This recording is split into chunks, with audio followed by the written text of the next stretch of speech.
Hey, ideas. I want to do a little responding to the Module 5 discussion forum.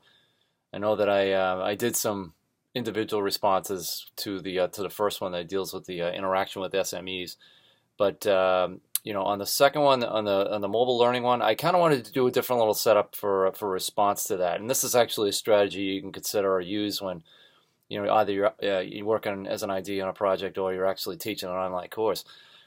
Sometimes the classes are far too large to respond to each individual, discussion post. The advantage that we have right now is that there's not that many. So for me, it's really there's no excuse for me not to respond to each and every one of them, by and large. But if you've got 25 students in an online course, it's very difficult to respond to every single one. So what we can do is we want to provide feedback, right, to students in an online forum like that. So what you can do is you can just kind of go in, read a lot of all the forum posts and things like that, and then kind of summarize it and do something of a wrap up response to it. And it can be done in a number of ways, right? It can be done in a video like this one here, or it can be done, in text in the forum itself, or it can be part of an announcement. Okay, so I just kind of wanted to show you kind of what that looks like. So what I want to do is I just want to briefly talk about the first one, the SME one, and the things that that are really interesting to come out of that, and that I was really noticing was that there's a question of confidence, right? When you're an ID working with an SME, there's this kind of an insecurity that goes along with being not being a perfectly proficient expert in whatever the subject matter happens to be that you're designing. But one thing that's really important is that an ID convey confidence and be feeling good about what they know about pedagogy and what works in an online course. You need to go in with that, and that comes with experience. And so that's why a lot of times, IDs that are doing the type of work that I'm doing, especially when I'm working with, sometimes very highly sought faculty that research experts are very well known in their particular fields communities.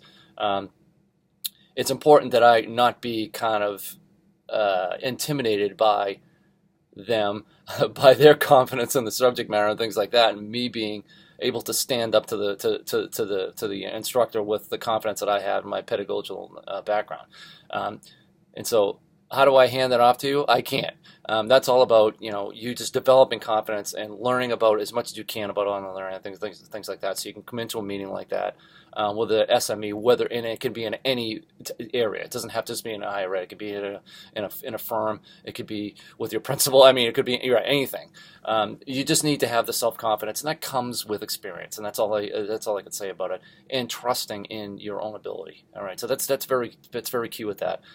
One thing that also came out was that, I don't really know the subject matter, so how can I really design a course on it if I'm not really clear on the subject matter? And this is one of my little catchphrases that I use very frequently, and that is, good IDs are experts at being non-experts, right? And that means that they are able to ask all of the questions, the thoughtful questions that a student would have, and interview the SME with those questions so that they can clarify them, so that they're not going to show up later on in other places, like in 1,000 emails, right?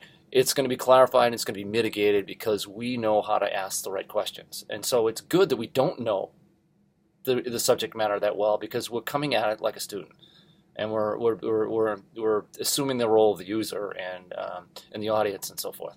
All right, so again, user, audience, all that stuff just keeps coming back. Very important.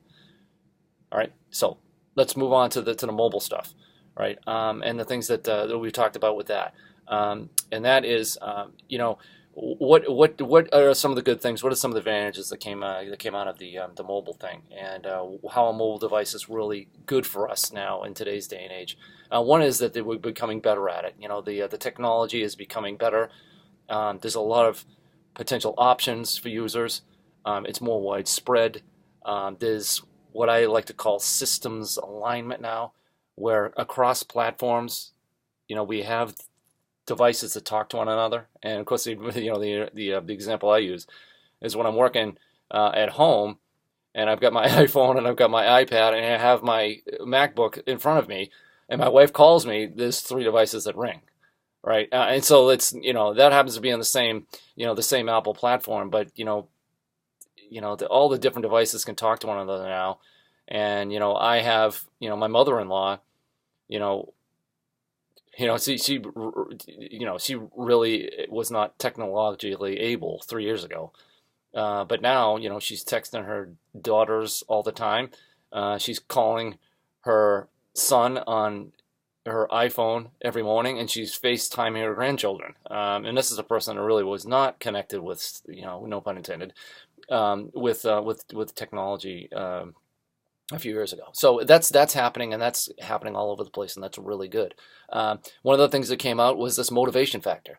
The mobile devices, they're motivating, especially for students. And I know that you know some of you are teachers, and so how do we motivate our students? Well, if you hand out devices, usually that's a motivator right away, right? But the key with that is that it has to be used in the appropriate way. And this comes back to just basic teaching. It has nothing to do with, with the online stuff or whatever, or the device itself. It's all about, are you using the device to reach your outcomes or your objectives, right? If you just hand them out and you don't really know what you're doing with it, you don't have a real purpose for it, you're not going to get much out of it. And it doesn't matter if it's the most technologically perfect device in the world. You need to be utilizing it properly. And so there was a couple examples in the forum that talked about how it was being used properly. And I know that some of you used Kahoot before. That is an awesome, and apps like it, like Socratic, I think is another one. That's what I've used. That is an awesome formative assessment tool for you to do a couple, participatory quizzes where you're asking your students about the stuff that you just taught, and then you're going to get immediate feedback on it. And you're going to be able to answer your questions for your students. So you're going to, nip everything in the bud so they're clear on what it is that you're doing before you move on. Awesome formative assessment tool. So that is where a mobile device is being used properly. Whether it's an iPad or a phone or something like that. I've used it before, and it's very, very good. And so there's that motivation factor. And then there's the couple, questionable disadvantages of it, right? There's the connectivity one, right? If you're, off the grid, it's really hard to do to connect with people and to use the mobile device. If you don't have bandwidth or whatever it is, you can't connect. So that's really hard, and you don't want to be strapped by that, right? So that's another reason why mobile devices, of course, have gotten more use, is because there's more towers out there, and there's more people using it, and it makes money. So that's really, really good there with the connectivity. We got to make sure that we have that. And if we don't, then sometimes it's a problem. And I've had situations where I've had students that are in Great Britain and they're kind of out there and they have a hard time connecting, and sometimes that's hard, and that is a hardship on.